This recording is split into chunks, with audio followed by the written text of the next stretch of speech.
सकाउला जड़ा दलेर माण्हू मुल्क मिठे में मुंहिंजे रहन था।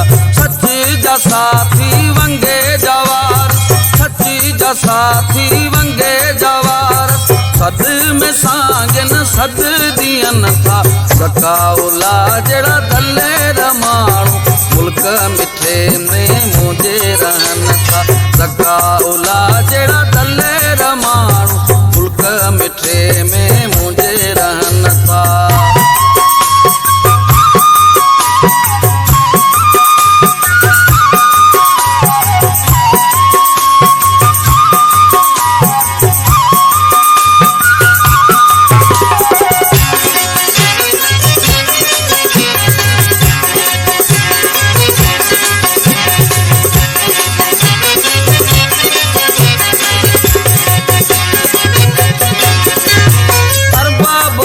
साहिब वाकई खाना जेको असांजी दिल ऐं जाना।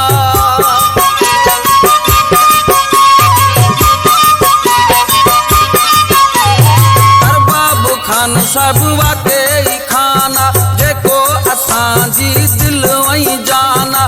वतन जा वाली वतन जा वारिस पंहिंजे पराए जी परख रखनि था। वतन जा वाली वतन जा वारिस पंहिंजे पराए जी परख रखनि था। सच जा साथी वंगे जा वारिस, सच जा साथी वंगे जा वारिस, सद में सांगन सद दियन था।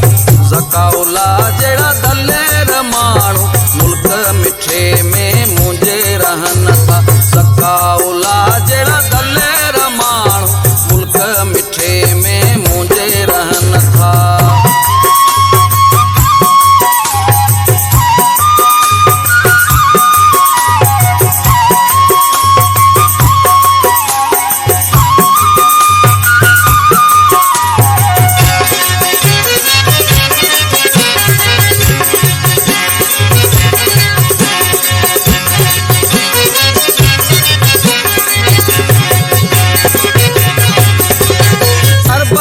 अनवर फारूक सतार सांगन जी लही जानन था सार।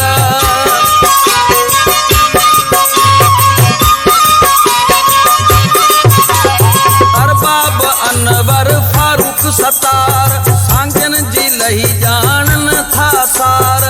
हाजी दिनो थो हालो ॿुधाए अखड़ियन जाहू तारा लगन था। हाजी दिनो थो हालो अखड़ियन जाहू तारा लगन था। सच जा साथी वंगे जवारिस, सच जा साथी वंगे जवारिस, सद में सांगन सद दियन था। सकाउला जड़ा दलेर माण्हू मुल्क मिठे में मुंहिंजे रहन था। सकाउला जड़ा दलेर माण्हू मुल्क मिठे में मुंहिंजे रहन था।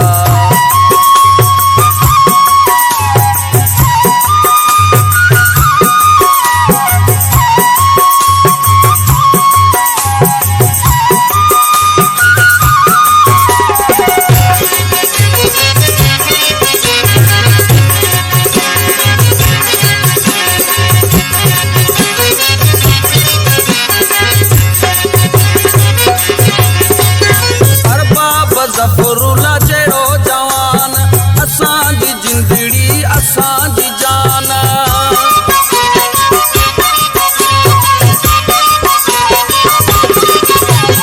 अरबाब ज़फ़रुल्ला जहिड़ो जवान असांजी जिंदड़ी असांजी जान। अब्द रऊफ़ नोड़ियो चवे थो नसीबन सां अहिड़ा लीडर मिलन था। अब्द रऊफ़ नोड़ियो चवे थो नसीबन सां अहिड़ा लीडर मिलन था। सची जा साथी वंगे जवार, सची जा साथी वंगे जवार, सद में सांगन सद दियन था। सकाउला जड़ा दलेर माण्हू मुल्क मिठे में मुंहिंजे रहन था। सकाउला जड़ा दलेर माण्हू मुल्क मिठे में मुंहिंजे रहन था। सची जा साथी वंगे जवार, सची जा जा साथी वंगे जवार सद में सांगन सद दियन था ज़काउला जेड़ा दलेर माण्हू मुल्क मिठे में मुझे रहन था ज़काउला जेड़ा